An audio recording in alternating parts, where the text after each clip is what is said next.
What's up, guys? You know what night it is. It is Thursday night. Cards and, well, dry-ass looking baklava, but I got a whole jar of honey I'm going to pour on that later. Tonight is a very special live stream. We got a very special guest joining us, and we're going to be talking about some big things going on in the hobby.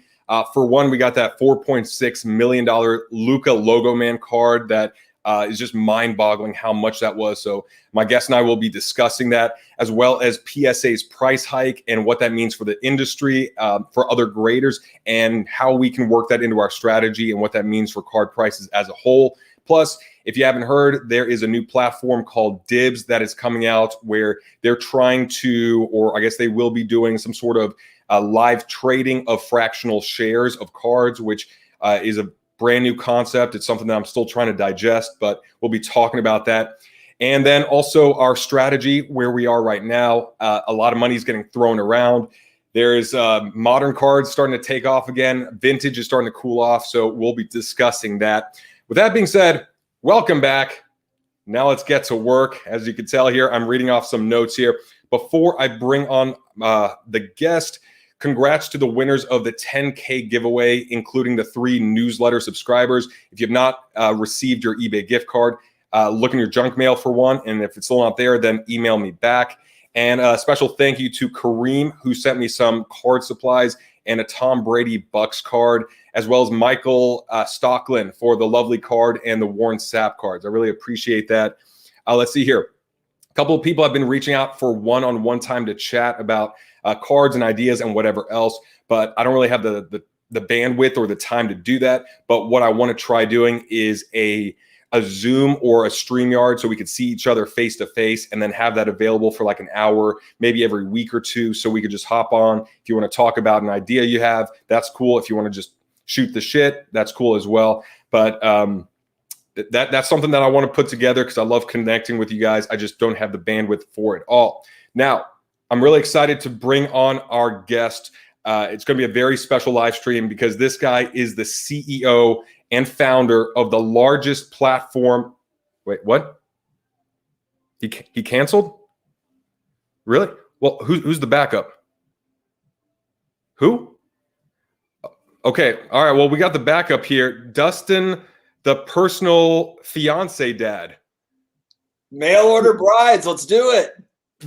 Personal finance dad. Sorry. There he is. What's up? How you doing tonight? I was in that queue of backups, and I was that queue. It kept. I was like number 9, then number 6, number 3. You know, I was like, the first 5 guys canceled. What are the odds of that? But it's funny because it's always nice to have you on, because not only are you a very reasonable and practical person, but you also get my humor, my offensive humor. So I actually okayed that with Dustin ahead of time. I love that kind of banter that we have. It makes it a lot more special to me. Let me say hi to some of you guys here in the comment section. Adventures in Sports, what's up, man? JJ is in the house. Steven, what's good, man? Mike C is always here, always early as well. What's up, big boy? Jordan, I had a great discussion with Jordan a couple weeks ago. Ed, there it is. There it is.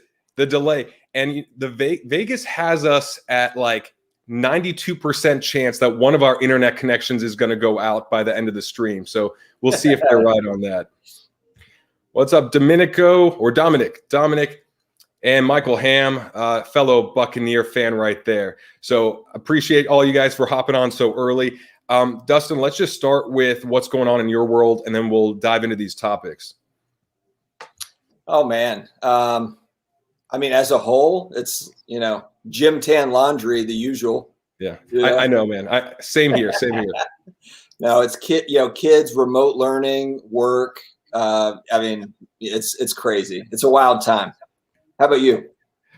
Dude, everything's great, man. A lot of good things happening. I'm glad that things are starting to open up here in California, because we've been one of the most locked down states. So more cars, I'm excited for traffic, which is weird. But when there's traffic, I'm actually like, oh my God, that means people are going somewhere.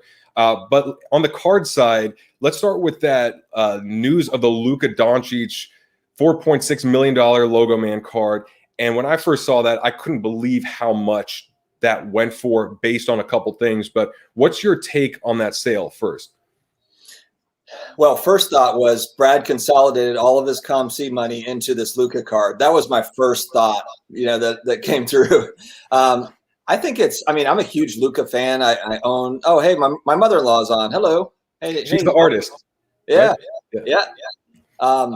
Yeah. My first thought was just kind of, wow, that's a lot of money for what I still consider Luca a prospect. I know, I had people in my chat telling me like he's no longer a prospect, he's proven, but it's like, yeah, not really though. Between prospect and proven, it's he definitely. He does it every night. He shows up every night. He puts up stats every night. But you've got to have, at some point you've got to have some, championships, MVPs, all that stuff. And I'm sure he will get there. But $4.6 million feels like some of that's already baked in. I feel like he's already got LeBron's career baked into the price. Yeah. Here. Just on that, there's prospect like Bol, and then there's Michael Jordan on the other side of the spectrum. But 4.6 million, I'm like, I need to see a Michael Jordan card go for somewhere near that as a reference point. 4.6 million for a guy that hasn't won a ring. And yes, he could be, but a lot of times it doesn't pan out. So I hope he is the face of the NBA. I hope he wins many rings. But when I saw that, I was like, all right, that is a dangerous number. Well, it's not even graded. What if it's not even real? I think for authenticity, I think they pulled it. Yeah, I think they pulled it out of a pack. I think Leighton Sports pulled it. But I'm just saying, like, what if the patch was switched, or I don't know. Well, I would say in terms of grading, because it's a 1 of 1, it wouldn't really matter if it got a 7 or a 9 in my book, because it's like, what's the point? It's a 1 of 1. But in terms of authenticity, yeah, of course that matters. To me, I'm like, the first inkling or the first response I got was, this is exciting because it's attention that like more and more people are going to look at cards in a serious way. But that number for a player that's young, that hasn't had the rings or the legacy, that one injury could really derail a career. That I would never touch that, even if I had hundreds of millions of dollars, just because that's too risky for what makes sense to me. But I'm happy for it. It's great. But unless it's something where that guy already has another buyer or something, one of these deals where like he's negotiating, and like he bought it for 4.2 and he's flipping it for 6 or something next week. I don't know. Maybe there's something there like that. The one thing I always think about with the guys that are purchasing these $500,000, $1 million, $2 million cards is obviously they have a lot of money. They're from something, and they've got to be very well connected in whatever space. And a lot of them have big followings, or they can have access to that. So I always wonder, okay, what do you know that I don't, right? What's in your circle? Where is your friend the owner of some big media outlet, or is just you being interviewed about the card going to be enough for someone to pay 2 times the price? Because they have resources that I don't know of, right? But if they are confident enough to drop that amount of coin on a card like that, it always makes me wonder what other resources in terms of companies or ideas or partnerships are behind the scenes that would allow that to be a lucrative investment. While for me, that's incredible. Yeah, you actually bring up a good point with those high-end sales. A lot of times so let's say you have big money and you're coming into this market, cards like that, you don't have access to those types of cards necessarily. You have to reach out and know somebody to even have a chance at buying that card. So there might be people that are doing okay brokering those big deals, just saying like, hey, I want 1% or whatever. I want 0.5% or, and I can get you access to that very rare card, because otherwise that person's not going to sell it, or something like that. I don't know.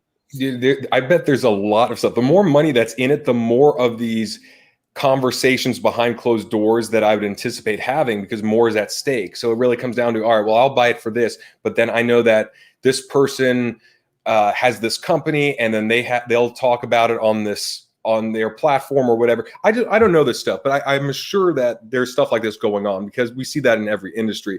Moving on, though, I want to talk about what's number 2 that I mentioned. Okay, PSA's price hike, and I think this is the biggest thing that affects us. I think I did see your video on it, but why don't you recap your thoughts, and especially a couple days after it's all sunk in? Yeah, honestly, and I know people will be upset hearing it, but I don't necessarily think it's a bad thing, and I think it's understandable why they did it. I heard someone, I don't know if this is true or not, but I heard somebody on a podcast was talking about how they knew someone who knows somebody that said there's upwards of maybe 10 million cards that are sitting at PSA, which I've heard 1 million, maybe 2 million. Yeah. This person was saying 10 million. Probably next week it'll be 50 million. But the point is if you are that backlogged, they have to do something to stop it or to slow it down or whatever. If you have a product that is that high in demand, and then the other part of it that kind of like makes me worry a little bit is what are those population reports going to look like when all this stuff comes back in 12 to 18 months? And, I just think, it might not be a bad thing, but it's just like, it just makes you wonder a little bit. I don't think it's a bad thing also for the competitors of PSA. Who's going to be that grading company that takes on those smaller cards? Because there's going to be a lot of cards that are tweener cards that people are just not going to send to PSA anymore because it doesn't make sense. And I've heard loads and loads of talk about HGA, but they're capped right now. They don't have they can take 1,000 cards a week or something like that. If they can scale up, then they maybe for that company. But that's. And maybe more companies come out, maybe I saw GMA's got new slabs, for people always make fun of GMA, but GMA's got, fancy new slabs. I don't know. Maybe they'll be the lower end company. I think there's so many ripple effects that could happen from it. And I've actually wanted to discuss the ripple effects and how we can use it because I didn't come out with a video or live stream right after. I've been trying to absorb as many perspectives as possible and try and make sense of what opportunities will emerge from this. And I got like a whole thing of notes. So I'm going to reference the notes because it's like, I don't know, you can't even see that's too bright, but I'm scrolling down. And the first thing is I've heard some people blame PSA for the price hikes. And for one, I don't blame them because they can do whatever they want for sure. But I don't believe it's out of greed when you have the backlog that they have. It's not like we're the electric company and we're just going to charge you an arm and a leg for this service because we control it. It's more like we can't keep up. We can't even get close to this. And we are expanding, but I would not, if I was PSA, I would not want to expand too much. And the reason why is because a lot of the cards getting graded right now are from the 2000s and the 90s and the 80s and whatever else because everything's gone up. Once that giant wave has settled down, it's going to be primarily 2019 and 20 and 21 and 22. So if they expand too much, that could be very temporary. And then, like let's say a year or year and a half, and then they're left with all this overhead, a giant office, and all these employees that have to lay off. But also the other thing is that, like, let's say it's a cake shop, right? Everyone loves this cake. Well, if you expand too much, then you risk quality, right? Your quality could go down if you're expanding beyond the sustainable levels to keep that quality high. So if PSA expands to the point where their quality is compromised, then that's going to do way more damage. So I think they have to look at quality first and will expand as sustainably as possible. But all you need is one person to go on YouTube and have a rant video talking about getting a PSA 6 for them to not look as good. So the other thought I had was, just like you said, those in-betweener cards. I think PSA is doing a good, like they're smart in this regard because if I were them, I would want people to only submit cards that are in great shape so that they're 8s, 9s, and 10s because of how upset people can get if it's 6s and 7s. But if you only charge $10 or $12 a card, then you get people like me that send it in and say, you know what, for $10 or $12 a card, even if it's a 6 or a 7 or an 8, I'll probably get my money back. So I might as well risk it, right? And I just sold a Kobe Bryant Chrome base card PSA 6 for $40, right? That should not be a $40 card. And it was like a 2005, 2006. It was not like second year or third year. This was like 8 years, 9 years in his career. So if I can sell a PSA 6 for $40, then obviously people are like, well, I'll send in any Kobe, any Jordan, any LeBron, whatever, and it'll be worth its while. So the one idea I had, while I'm finishing up my monologue here, is this ought to reduce the number of cards that go to PSA, but it's not guaranteed because if everyone goes, hold on a second, let me let me submit anyway, because I think other people are not going to submit these cards, and I'll be the ones with such a small, with all the number of these cards while the pop report's really low. So people will have to buy from me. Do you know what I mean? Like for a lot of rookies or people where, those in-between cards where some people go, you know what? I don't know if it's worth it. I think I'm going to not grade it. And then someone else goes, I don't think most people are going to grade this card, so I'm going to send it in, and people are going to have to buy from me. So I don't know which way it's going to go. I don't know if you have an inkling of it, but I think that's a very interesting concept that we might have to just see play out. And what does it mean for raw cards? If you have 1 million, 2 million, 5 million cards come back over the next 12 to 18 months, do people just not buy raw cards as much? Because it's like, well, there's so many slabbed cards. It's like I may as well get a PSA 7 than buy a raw card. Or whatever, I also know that people are going to look at a raw card as I can maybe send that in to get graded. But will that go away though to some degree, where people are doing the buy raw to grade thing? If you have kind of so many slabbed cards out there, it'll be really interesting to watch. See, I would imagine, like I wrote some notes on this. Let me throw in two. Sports Collectors Daily had reported that PSA hired over the last 2 months 167 new employees. 167 new employees. Right. That's a ton. I mean, I can't and the thing is, when quality is so important, what do you expect them to do? Hire another 150, 200, and then have this huge office building and try and have all these managers and teach all these people, and then just to slash it down after a year or two, because a lot of the bulk that is the 90s and 2000s. See, that's where I'm like, I think it's smart on there. And in terms of raw cards, though, this was my thought process, is when buying online, I think those prices will be lower, because the risk of it being a lower card now goes up, because if you are buying it to submit for grading, now you got to factor in, all right, well, it's going to be an extra 10 or 30 bucks or whatever your grading thing is. Is it worth it? So I think people are going to be obviously more careful when buying, but that's where buying online, I think it makes sense to me that raw card prices go down. However, with so many local shows that are going to be open up, I would not mind selling raw cards in person and buying in person if I had my magnifying lamp and everything, because then I would say, all right, I know this is a lower pop card. I know it's a higher risk card, but I really believe what I'm seeing with my magnifying lamp or whatever, this will be at least a 9. Now I can pay with a bit more certainty because the pop report will be lower because very few people are sending this card in. That's just a thought process. What do you think about that? Yeah, I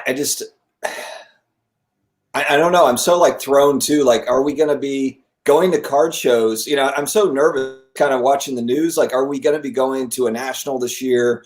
Are we, because it seems like, Texas is opening and you have, certain states are. You had mentioned LA starting to open back up, but I don't know. I just don't know if we're going to be doing a lot of face-to-face stuff. I mean, I hope we get to a point where it is, where we can do all that.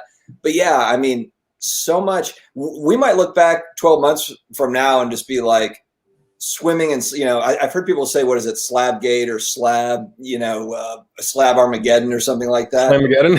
Something, yeah, because I could totally see that happening where you just have so much. I mean, their backlog is so tremendous, and that's not even including Beckett's, BGS's backlog. SGC's got a backlog. They've all got backlogs. Yeah, dude. The one idea I had too regarding if prices are going to go up based on all this, and this is my thought process. I want to see what you guys think in the comment section as well. Is all right. Let's say 2021 Prism is released, and you have a handful of rookies that are the top picks, right? The top 5 picks, the most hyped guys. I think those guys are still going to be graded no matter what. It's pretty much, hey, they're the top picks.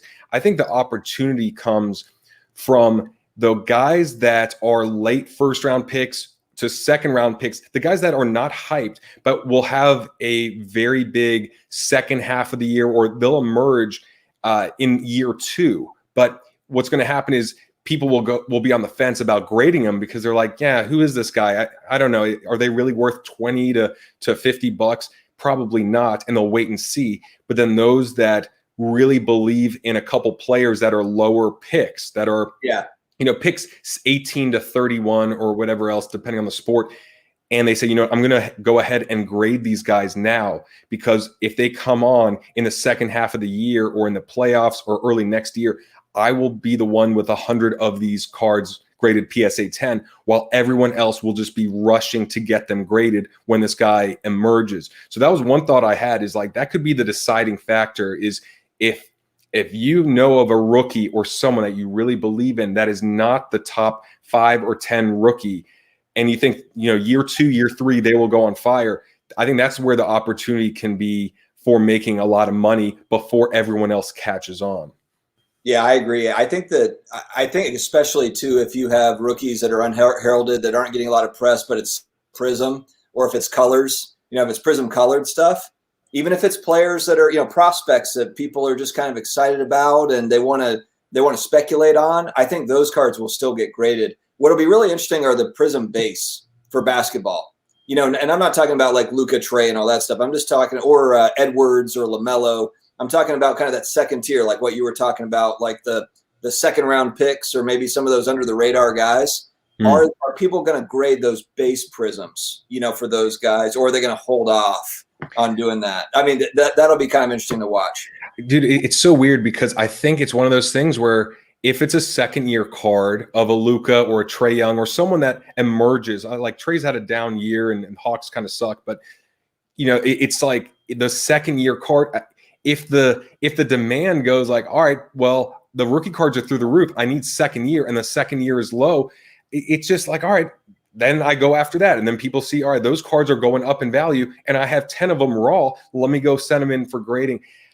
I don't know, man. It's interesting because I don't think there's a definite answer. I think it's always this tug of war of supply and demand, and it goes too far in the supply side, and then it goes too far on the demand side, and it's just going back and forth. There was one thing here I wanted to point out, group submissions. And I thought of this myself. I thought not every group submitter, not every card shop offers those services where they will go over and look at the cards worth grading. And I think they really need to, because I would imagine they'll be getting less cards for their group submissions. But if you want to stand out, and that at least twice the amount of money is at stake, you need to offer that service where you're like, all right, we will look at your cards, and if you get an 8 or less, or 2 grades less than we think, we will refund your money or something. I think that's where there could be some really good opportunities, because as someone that is submitting, I want to make sure my money is an investment. It's going in the right place, and there's a good shot. And if with so much money at stake now, the question is, how can I have a better chance of it turning out to be a good investment? And when those services offer, looking at your card, cleaning it, doing whatever it takes, that's worth a lot of money. It's well worth going with the local card shop or whoever that can offer that, especially if this is your first couple times. Yeah, definitely. Awesome. That's all I wanted right there. All right. Agreed. Let's answer this question here. And I see some comments here on StarStock. Have you been on StarStock at all, Dustin? I've dabbled a little bit, but I haven't done a lot on it. I've been paying attention to some of the YouTube material on it. People kind of talking about good experiences they've had, bad experiences they've had, and try to figure out kind of where my niche is, or my spot. And honestly, to me, I feel like I'm already busy enough with what I'm doing. It's just like another platform to keep tabs on. I know that a couple months ago with basketball prospecting, a lot of people were doing really well, kind of flipping on it. But that's, I've done a couple of transactions, and that's really it so far. Yeah, same here. And I think I had a bunch of rookie cards that I was on the fence between sending to CompC or StarStock, and I ended up going with CompC because I had all these other cards going to CompC anyway that weren't rookie cards. But I looked at each card, and I'm like, I think that is going to be a StarStock B. And so when I looked at the B prices of that card versus what one on CompC would go for and has sold for, I would feel more confident about it being scanned and uploaded on CompC and then being dual listed on eBay as well, versus risking it being in the B category on StarStock. If I saw it and it looked perfect and I felt like 90% chance this is going to be an A, I would have done StarStock. But when there's one little flaw, or it could be, a little soft corner, I just want to do it on the platform where I have the better likelihood of selling it and for a higher price. And if it's an a very good card, I'd send it to StarStock. But if it's in that B category and the Bs are selling for so much less than what I'm seeing it on another platform, I got to go with the other platform. Hey, Dex, PSA is like 30 miles away from me. So that's crazy. You must be in Southern California as well, unless you are in Jersey, because I think there's one in Jersey. Very cool. Okay, let's move on. And look, we have the record-breaking Luca card. We have these platforms emerging. And then earlier this week, there was the announcements, at least I saw on Sports Card Investors channel, of Dibbs. And what Dibbs is a fractional ownership trading platform where you can actually buy and sell shares of ownership in a card. And before we talk about Dibbs, I was asked to potentially review a couple fractional ownership platforms for a video. And I want to ask you guys, do you know of, or have you tried any specific fractional ownership companies or apps? Let me know in the comment section, because the ones that you'd like the most or you're most intrigued with are the ones that I will look at further and see if I can do an in-depth review video of that. But we'll see. But I want to see what you guys think of it first. Dustin, you mentioned a couple fractional ownership companies in the past. Have you used them, or are they just ones that you've heard of? Have not used them yet as a user. I'm really intrigued by them. I want to learn more about them. They're obviously popular. There's demand for what they're offering. I think that the ones that are out there are doing it the right way. That we're talking about Collectible, we're talking about Otis, we're talking about what's the other one that I'm missing? Anyway, there's a few of them out there, but they're registered with the SEC. They're kind of doing all the stuff that I like. I think the part that I just don't know are what are the results. Rally Road. Thank you, AP in the chat. Yeah, no. Yeah, and I get the emails from Rally Road where it's like, you can invest in a Triceratops skull, but that stuff it's interesting. It's all interesting. So I like the variety, I like the options, so I'm not against them at all. I'm still in kind of the learning phase. I've been waiting to kind of see the sales on the back end. I know Collectible had a big sale for like the Larry Bird, Magic Johnson rookie that they had bought, where they bought it for X amount in November. They sold it for Y in January or something, and they made like 90% for their shareholders. So that's the type of stuff that I want to see before I really kind of dig deep. I think it's all good stuff. I like the innovation for sure. Yeah, it's funny because the hobby, or the industry, I don't even want to use the word hobby now, because it started as a hobby, but it's really an industry now with so much money. It's evolving so quickly that it's hard to keep up with everything. And that's what makes me a bit weary of everything, just because I'm like, this is a great idea on paper. That's a great idea on paper. That sounds like it'll work. Yeah. But we have no idea. And then one factor, like one grading company switching something, can affect a lot more than just that. They're going to affect different platforms and whatnot.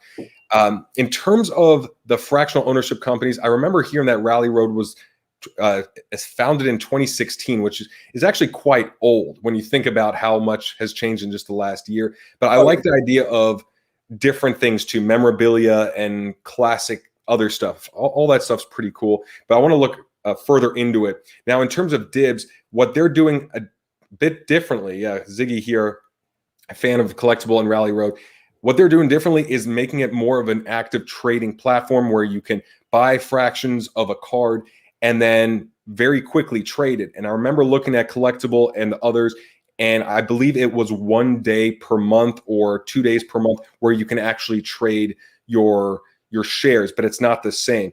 What's your initial thoughts on Dibbs?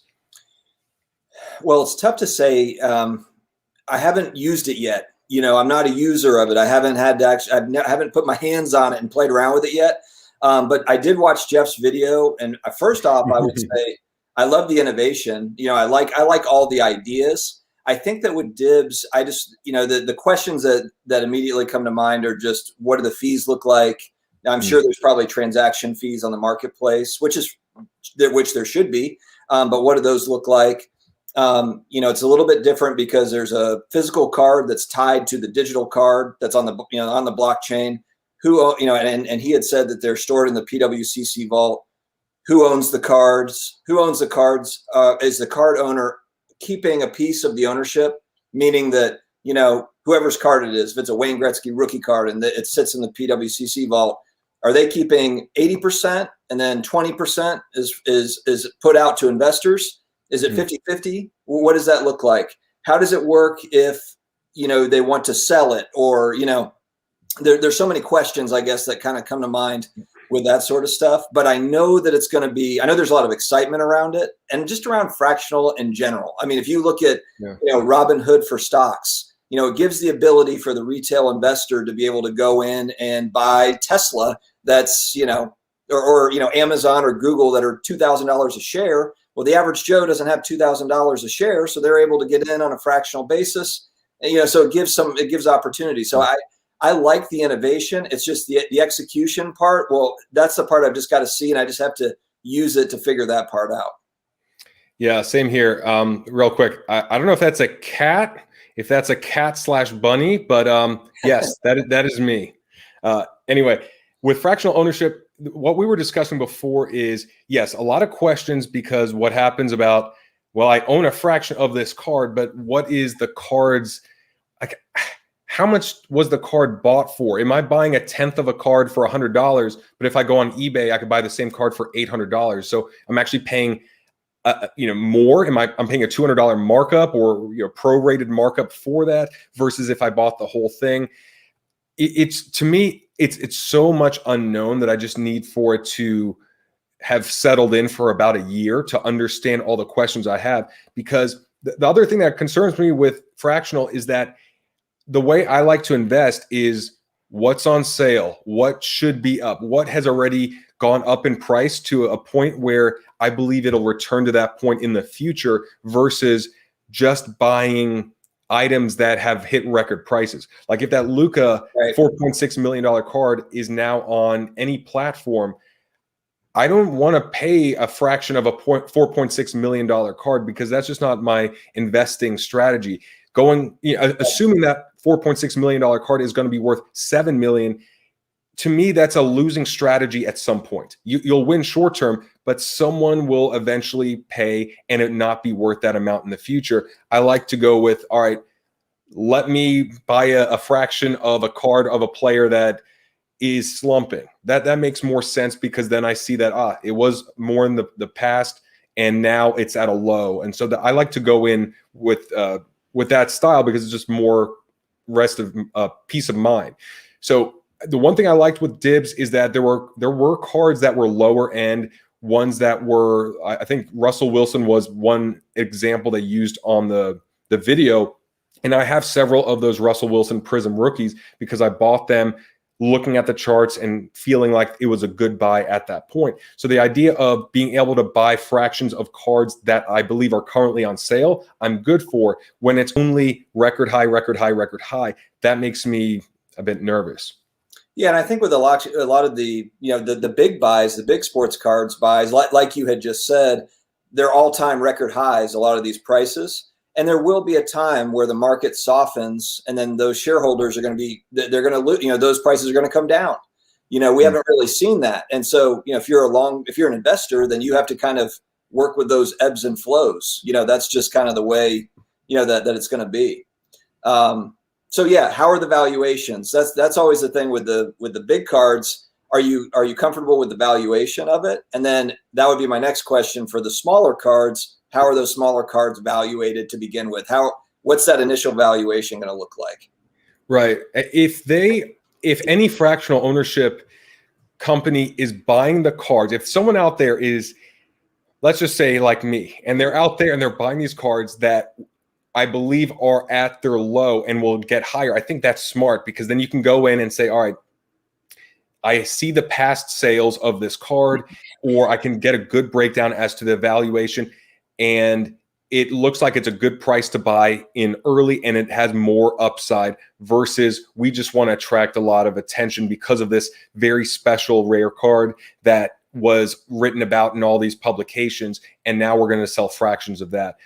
But the one thing I did notice, and it wasn't a certain answer just yet, but it did talk about ways that users of the platform could perhaps sell their cards using their platform. And I don't know how that's going to shape out. I thought that was a very interesting concept, because if I could sell a card, let's say a $10,000 card on there for, if I get $10,000 on the open market, but I can get 12,000 because it's fractionalized, or if that's a word, and people will pay a bit more because they're getting a little piece and can't afford the whole thing, or don't want to risk the whole amount of money, I would be intrigued selling something rare on there. But of course, then you're talking about taxes and legalities, and you were in the finance space in terms of a financial planner, right? Or advisor?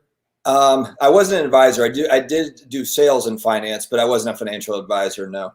Okay, but you were talking about some similarities with other investments where it's just, there's a lot of regulation, a lot of things that may come into play just based on if it gets tied to Bitcoin or some other crypto or whatever else. So it can get very messy very quickly based on all the stuff that could be happening. Well, I think the government's already kind of looking into all of those things. It's kind of headed that way anyway. So, I'm not saying that's going to happen. Who knows what'll happen. But I'm happy to see that there is a lot of innovation in the market, though. It's changing. Yeah, you kind of said it with the sports card hobby is not really a hobby anymore. It's kind of morphing into something very different. Yeah, if this is still a hobby for you, congrats. I saw someone in the comment section saying it's still a hobby. It's just hard for it to be purely a hobby when you can't even go out and buy packs anymore. There aren't $4 cards anymore unless it's like a 6-year. I was going to say Kobe, but not even that. 6-year Derek Fisher or Anderson Varejao or something like that. So as long as it's fun, right? As long as it's fun. But let me ask you right now, what is your mindset with the hobby? With all the craziness going on in terms of buying and selling, modern, vintage, what do you have your eyes on? And are you selling anything now, or are you just enough? Yeah, I mean, selling here and there, I'm kind of just standing pat, to be honest with you. I'm kind of just watching. I'm just hanging out with Pat right now. You're standing on Pat. That's such a personal fiance dad thing to do. Sorry, Pat. Sorry down there. Yeah, no, I mean, I'm just kind of watching right now because it seems like it's an interesting time. There's been kind of a lull with modern basketball, but also I guess maybe baseball is heating up, but I don't really collect baseball. I don't really buy baseball, so I'm not really following it as much. But between NFTs and physical cards and all the different things, Dibbs is coming out, fractional shares. There's there's all these different things going on. I'm trying to get my mind wrapped around all of it. But I am still buying. I think there's some good deals out there. But I'm just kind of buying here and there carefully. What's your take on Marvel right now? Because I haven't followed Marvel at all, but there were a couple of comments in here asking about if Marvel had peaked or if that's going to be the next Bitcoin or whatever. I love the movies. I love the idea of Marvel, but obviously that spiked through the roof. I don't know where it's at right now, but do you feel like it's seen its 15 minutes of fame and now it's going to waver, or do you think that there's still some opportunity with that? Well, I think it's kind of funny because a lot of like the Marvel card people are now starting to look at the comic books, which that's how I got back in 3 or 4 years ago with the comic books and sports cards. So now they're like, oh man, these comic books are gonna start going up because of the movies and the shows. But people have been speculating on that stuff for years. Yeah, that's already been happening.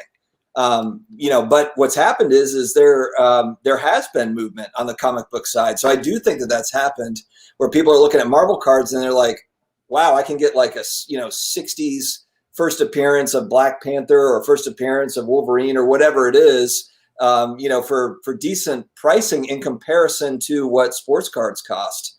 So yeah, I mean, it's really interesting. I love that. For me, I've got tons of nostalgia with the early 90s Marvel cards. I love it. I bought a complete set, like the 1 through 162 about a month ago, kind of right before it really, really spiked, but kind of during it. I would say kind of like right at the beginning of the spike, because I paid $150 for the set without the holograms. Wow. But like 2 weeks prior to that, it was like $70, and then they went up to like $300 or $400 for that set. So, and then I do think that it's going to come back down though. I also just think too, people are paying a lot of money for PSA 10 Stan Lee 1990 cards. And not that I think there's going to be loads of PSA 10 Stan Lees, but right now there's like, I don't know how many there are, but there's like 30. And I think a year from now, there's going to be 300, so just given that supply, even I don't think there's going to be 10,000 of them, but I think there'll be enough to where that pricing kind of subsides a little bit and people are able to get, a 9 if they want, or an 8 of it, just to have one in the case.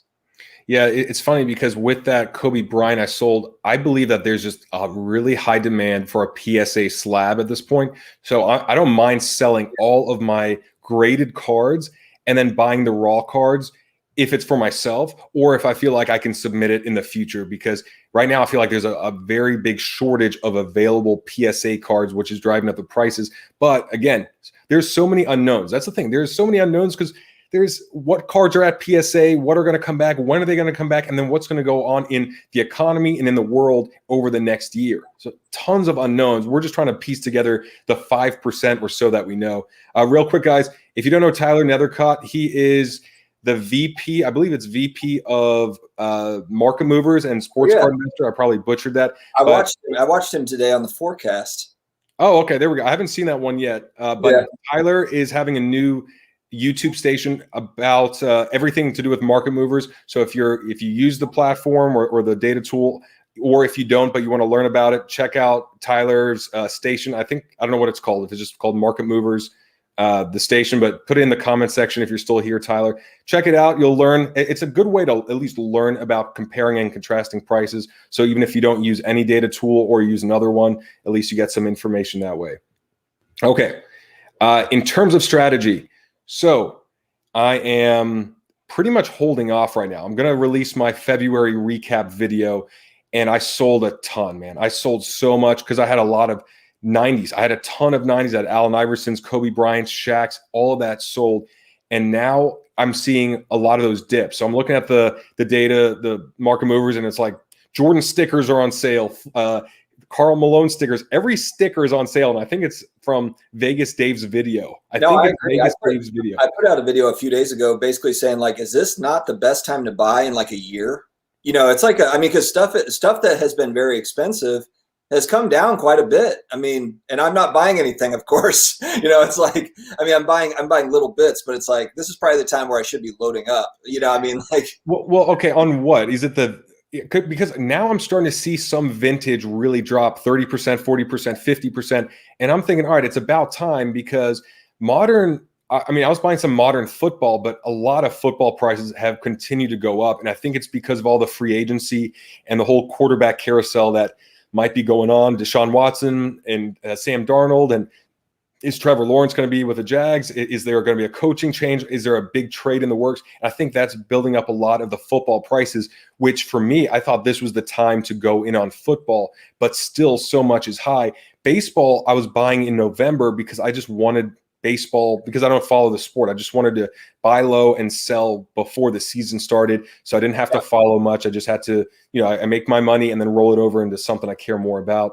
And now with basketball, it's really weird. It's weird. Like, football is high and basketball is low. Like what? Well, it's like, again, because I think basketball is the most confusing right now. You have the Mavs at roughly 500. So we don't know if they're even going to make the playoffs. If they do, are they going to be eliminated in the first round? We have the Hawks who just fired their coach, and they were Trae Young. Dude, look up Trae Young prices before the season started compared to now. He just fell off a cliff. We have the Heat who, were in the finals last year, and then look at Tyler Hero card prices as well if you want to see something that dropped. But there's just so much uncertainty that unless I had a good idea as to what player and team will advance at least 2 rounds in the playoffs, which I don't, I'm not going to buy anything, because I feel like the only cards that are high are the ones of teams that are actually looking good. And there's only 5 or 6 teams that are looking like contenders while everyone else looks mediocre. And we just have to see who's going to be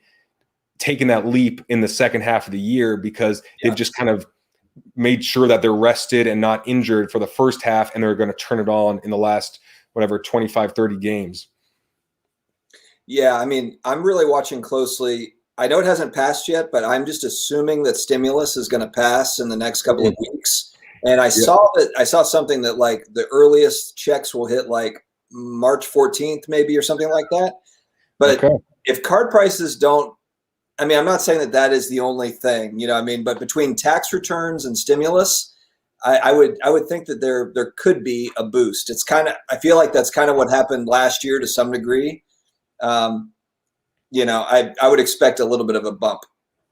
Well, the other thing too is remember that tax returns. So a lot of people that are going to get $1,000 or $2,000 or whatever back from their taxes, I would imagine more people are getting money back. You weren't listening to me. I said tax returns and stimulus. Oh, okay. No, I wasn't listening. I was looking at the comments. I figured I'd catch it all, but it didn't work out. But you're right.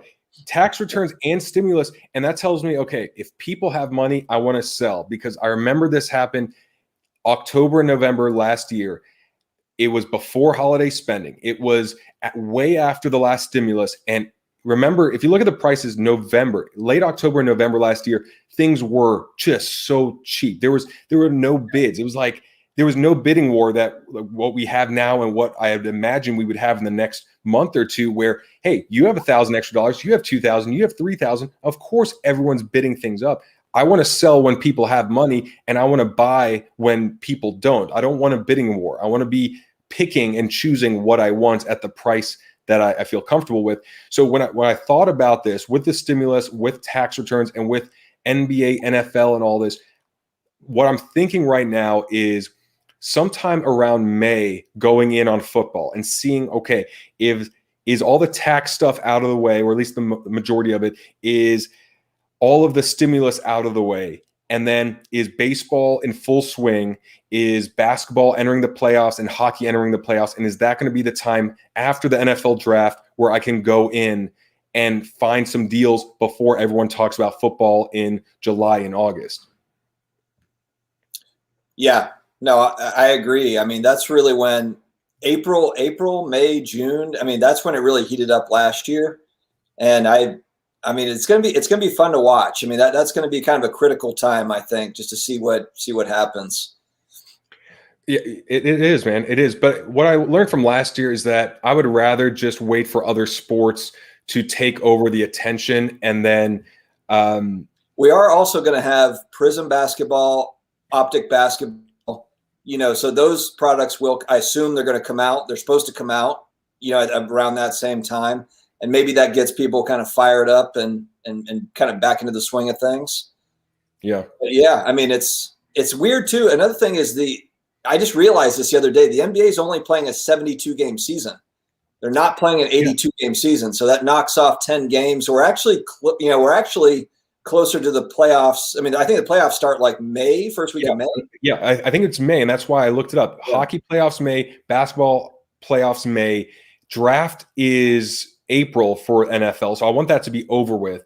And then baseball in full swing. And I think that's the only time that football has the chance. But I just want to see if I'm right, because if I'm right, then at least I can understand, all right, well, good. Then when other sports are going on and baseball has a 3-week to month window, maybe that's the time to really go in on baseball. Maybe that's the time to go in on hockey. But all I could think of is, when do people have the least amount of money? And when they do have the money, when is it going to go to other sports? And if that's on my side, then hopefully that's enough to get cards that I want at a discount. We'll see. I could be easily wrong. Dexflow, I really appreciate that $10 super chat. Definitely want to talk about this topic right here. We worried about shout out to Dex. Dex has been helping me out with graded starting lineups. So I appreciate your help with that, Dex. We've been kind of doing a deep dive. I appreciate it. Go ahead. What does that mean exactly? Grading, like, does PSA or the other one do? AFA, and I think CAS is the other one, but AFA is the main one for starting lineups and action figures and stuff like that. Just kind of a sidebar. But anyway, go ahead.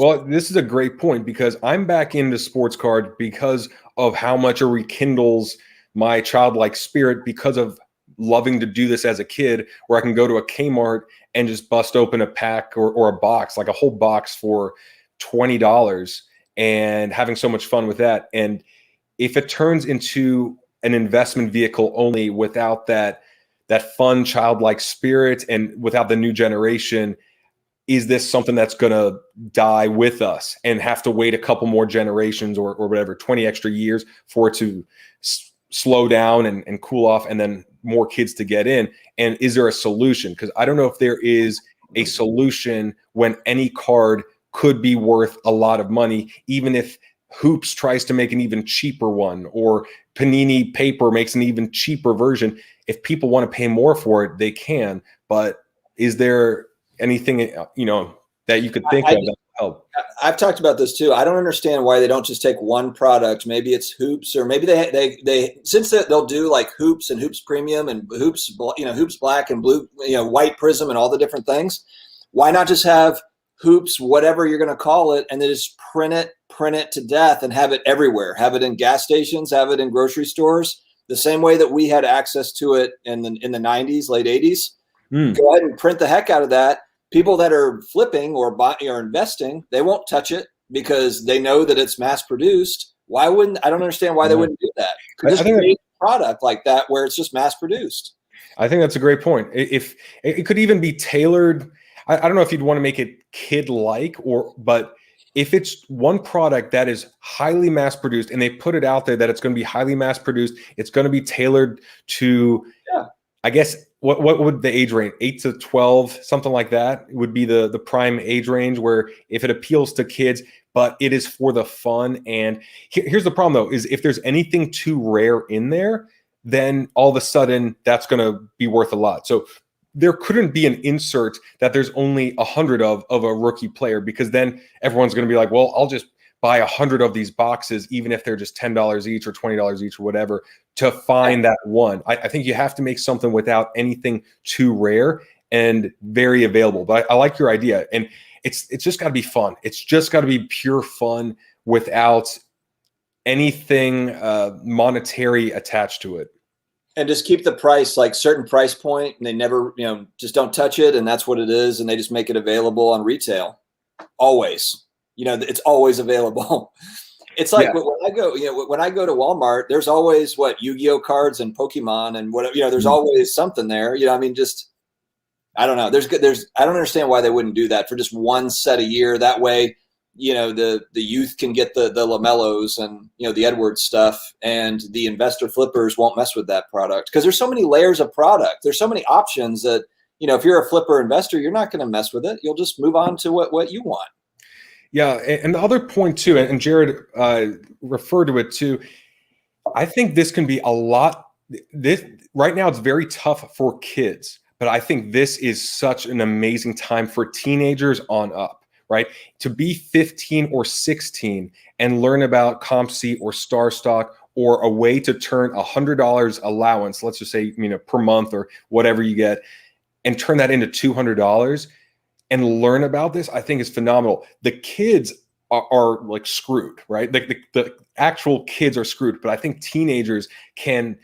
This is magical for teenagers. If I was 16 years old and I was learning about this stuff now, and I knew that watching sports was now helping me learn about investing and perhaps even making money in a very fun way, I would be thrilled. So I definitely see the issue with younger kids, but that idea you have, and you know, whoever else, Dex or whoever you were talking to about it, I think that's all they can do, is just make something that's pure fun by oversaturating the market. But if you're a teenager and you see what people are capable of at 14 years old in terms of creating an Instagram account or a TikTok and making all this money, and you have the ability to make a living, or at least pay for your car or your college tuition with cards, then more power to you.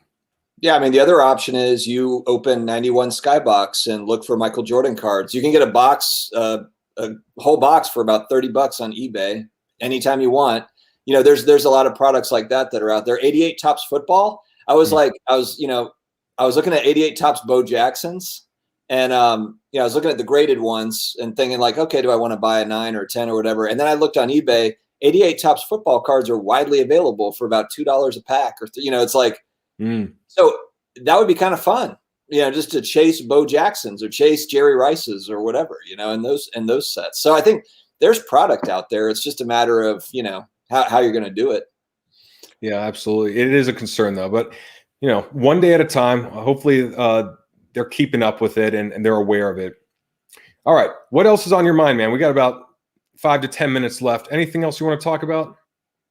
Oh, you're getting me on the spot.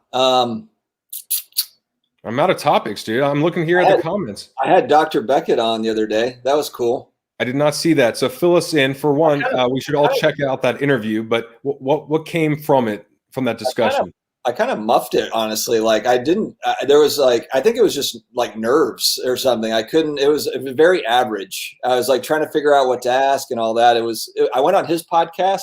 His podcast it's 15 minutes. We did 2 segments. So I'd get into talking about something. And I'm like, oh, okay, we got it. Like it's only 15 minutes, so we got to kind of keep it moving. But it was a lot of fun. He's honestly, like, for me, it was just a weird, I don't know, like the nostalgia with Beckett magazine and everything. It was like meeting, I don't idolize anybody, but that was definitely a really cool experience, talking to him straight on like that. It was just cool. I don't know. There was this is kind of similar in terms of a nostalgic awe moment, but I remember working a bartending gig here in LA 4 or 5, must have been about 4 years ago, and it was the 40th birthday of Fred Savage, who played Kevin in the Wonder Years. Right. Yeah. So Kevin Arnold in the Wonder Years, and his brother, Fred and Ben Savage was Corey in Boy Meets World. And I actually met both of them and talked to both of them, and they were 20% of my childhood right there. So if you're a 90s kid, The Wonder Years and Boy Meets World were 2 epic shows. And I literally met both of them, and that was my all moment. But that's all I can. Now Winnie Cooper is like fine. Oh my God. She was a cute girl. And then you see her in the 90s and 2000s. Yeah. Wow. Danica something. But anyway. Yeah. Okay. How about this one for Jordan here? Biggest investing win so far in 2021. And I see a comment right up here. Biggest profit on a card. And I will let you go first. And my answer will be actually upcoming on my February recap video. But what's your answer? I don't have any massive profits. I sold a Dwayne Wade card from 2000. I think it's a rookie card. It's 2003, but it's kind of one of those. Oh man, it's got like a patch on it, so it's sort of rare. It's PSA 8, I believe, or PSA 9. I had bought it for $70 maybe a year ago. I just wanted to pick up a few Wade cards, and I sold it for about $300, $275 or $300. Nice. For me, it was yeah, there you go. There you go. That's the support we like. The Kobe Bryant Crusade card, I sold the first one. This was a $10 card. I got graded for $25. I thought $25 was a fortune. This was this is August prices. I got it back really quick. I sold the first PSA 10 for 800 and something, and then I sold the last one for $1,000. I think it was $1,099. And to me, that was literally $35 to over $1,000. That's an anomaly, though. That's not something I could say, hey, I know what I'm doing. That's more like, hey, I saw something and it actually worked really well. But that's the 1%, not the 99. And that's Top Shot money. Dude, that's a Top Shot return right there. And I'm Top Shot. Shout out to Chris at Vegas Find 777. I just saw him pop up. Oh, is he here? Okay, cool. I'll have to say hi as well. Yeah, Winnie Cooper was fire. Yeah, okay. And by the way, Chris, I was actually in Vegas earlier this week for a shoot for the Venetian. So I'm sitting in front of a giant steak, smiling, even though it's about 9 o'clock in the morning. But I'm looking like it's 7 p.m. at night in this this fancy blue suit that they gave me that they clipped the side, so it actually looks like I fit. But I would have said hi or met up with you, but I had no time. But anyway, you guys, appreciate you all for joining us. Any final words, Dustin, before we remove you from the stream? Before I'm deleted from the stream. Sorry, guys, I just had to. Shout out to some of the people. I haven't seen Ziggy in a while. Good to see you, Ziggy. Anthony, I believe, is Malone Money Mindset. Yep. See you, Will. Yeah, no, it's good to see everybody. Good to hang out. I haven't been on your channel in a while. It's good to do the lives every once in a while. It's like life is stressful. It's good to kind of just get a break, from everything and do a live stream. It's fun. It is, man. I'm glad you were my backup, and the first 3 choices canceled because it turned out to be a great interview. We'll end it on that comment there by Will. Went to college with Fred Savage. He was a bit of a goob. I don't even know what a goob is. It just doesn't sound good. But anyway, guys, I got my baklava here if you guys didn't see it earlier. Dustin, did you even bring dessert? I didn't. I'm just lame tonight. I just showed up. I didn't even think I was going to get on. Remember? It was close. It was a close call. But anyway, guys, here's my baklava, even though it looks like cheesy bread because it's really dry, and I'm going to add some more honey to it. But this will be my dinner of champions. Have a great weekend, everyone. I plan on going to the card show on Saturday, so if I do, I'll upload a video on that. And make sure to check out Dustin's station and his interview with Dr. James Beckett. I'm sure he did a great job. And I'll see you guys next time. Thanks, guys.